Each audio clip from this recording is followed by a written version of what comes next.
সম্মানিত উলামায়ে কেরাম, সুধী মণ্ডলী, আমরা একটা পরিবর্তিত পরিস্থিতিতে বাংলাদেশকে দেখছি। আমাদের কারও ধারণা ছিল না যে স্বৈরাচারের এত করুণ পরিণতি হবে। আল্লাহ আমাদেরকে আশার চেয়েও বেশি ফলাফল দিয়েছেন, আলহামদুলিল্লাহ। এর জন্য বিগত 17.5 বছর এদেশের উলামায়ে কেরাম, রাজনৈতিক দল, ছাত্র সমাজ, ব্যবসায়ী অর্থাৎ সর্বস্তরের বহু মানুষকে ত্যাগ এবং কোরবানি পেশ করতে হয়েছে। আল্লাহ তাআলা সবার ত্যাগকে কবুল করুন। যারা শহীদ হয়েছেন আল্লাহ তাআলা তাদেরকে মহাক্কিক শহীদ হিসাবে কবুল করুন। যারা এখনও জিন্দা গাজী হিসাবে আছেন আল্লাহ তাআলা তাদেরকে পুরোপুরি সুস্থতার নেয়ামত দান করুন। এবং এই সদ্য আন্দোলনে বিশেষ করে যারা আহত হয়ে পঙ্গুত্ব বরণ করেছেন আল্লাহ তাআলা তাদেরকে সবরে জামিল দান করুন। আমাদেরকে তাদের পাশে দাঁড়াবার তৌফিক দান করুন।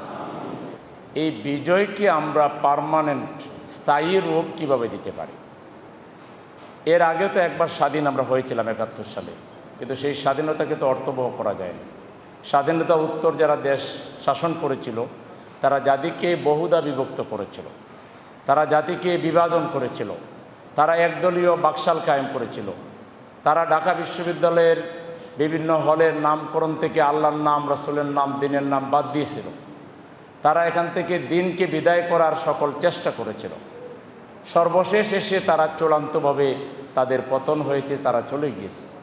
এবারও যে বিপ্লব হলো, এই বিপ্লবের যে মূল স্লোগান যে আমরা একটা বৈষম্য বিরোধী সমাজ চাই, তারা বলেছে উই ওয়ান্ট জাস্টিস। এটা তো আল্লাহরই কথা। আপনারা সম্মানিত খতিবগণ প্রত্যেক জুমায় যে বয়ান দেন সেখানে এই আয়াতটা কোট করেন, আউযু বিল্লাহি মিনাশ শাইতানির রাজিম, ইন্নাল্লাহা ইয়া'মুরু বিল আদলি ওয়াল ইহসান ওয়া ইতা'i যিল কুরবা ওয়া ইয়ানহা আনিল ফাহশাই ওয়াল মুনকার। এই আয়াত আমরা তেলাওয়াত করি না? আল্লাহই তো এটা বলেছেন। আল্লাহর নির্দেশ হলো ইন্নাল্লাহা ইয়া'মুরু বিল আদলি ওয়াল ইহসান, আদল কায়েম করা, সমাজের সর্বস্তরে ন্যায় বিচার কায়েম করা, এটা আল্লাহর নির্দেশ। কিন্তু এই ছাত্র সমাজের মুখ দিয়ে যখন আল্লাহ তাআলা এত বড় একটা বিপ্লবের স্লোগান বের করে দিলেন যে উই ওয়ান্ট জাস্টিস, তাহলে এখন তো আমাদের দায়িত্ব অনেক বেড়ে গেছে।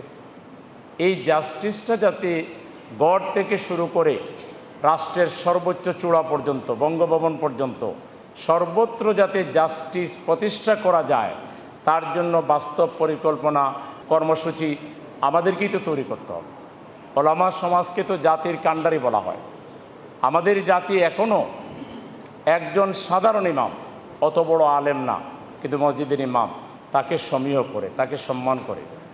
এখনও ইমাম সাহেব দাঁড়িয়ে একটা কথা বললে দল মত নির্বিশেষে সবাই চুপ থেকে তার বক্তৃতাটা শোনে। তাহলে এদেশে আলেম সমাজের মর্যাদাটা তো অনেক আপে, অনেক উপরে।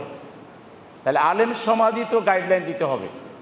আমাদের হাতে মসজিদ আছে, মাদ্রাসা আছে, এতিমখানা আছে, আমাদের হাতে তো ছাত্র সমাজ, আমাদের হাতে তারা তো শুক্রবার হইলেও অনেকে নামাজে যায়, ঠিক কিনা? আমাদের হাতেই তো যুব সমাজ, আমাদের হাতেই তো আলেম সমাজ, আমাদের হাতেই তো জনগণ।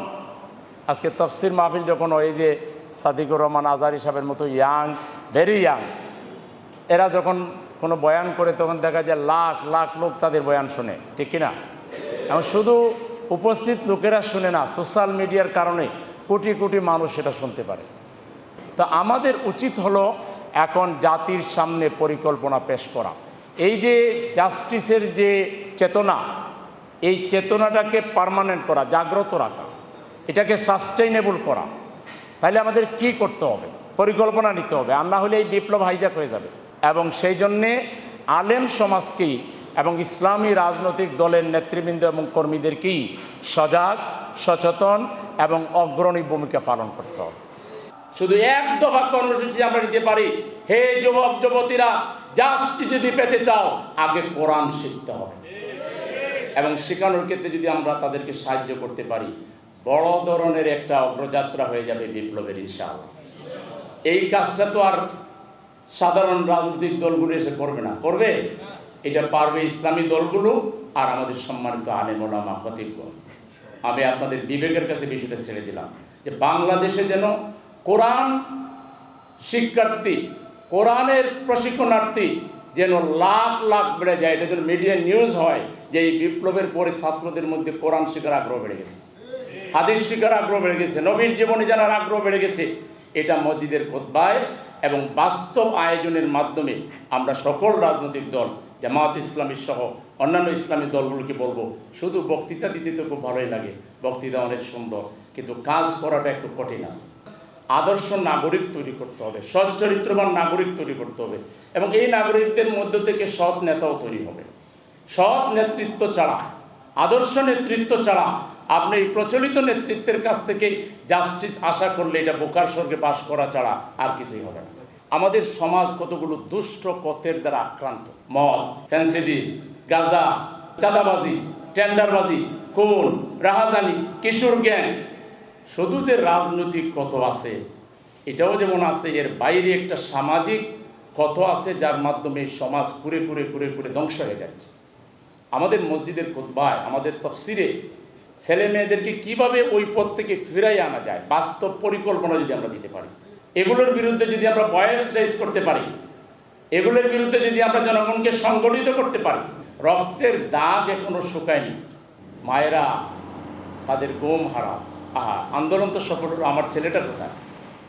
সবাই আশায় বুক বেঁধেছিল যে একটা পরিবর্তনের বাংলাদেশে বসবাস করবে। ঠিকই আমরা পরিবর্তনের বাংলাদেশে আসি, সূচনা হয়েছে, কিন্তু যে ছেলে মেয়েরা চলে গেল, যে বোন চলে গেল, যে ভাই চলে গেল, ওই ঘরে যাইয়া দেখেন কি হাহাকার, কি কান্নার রোল।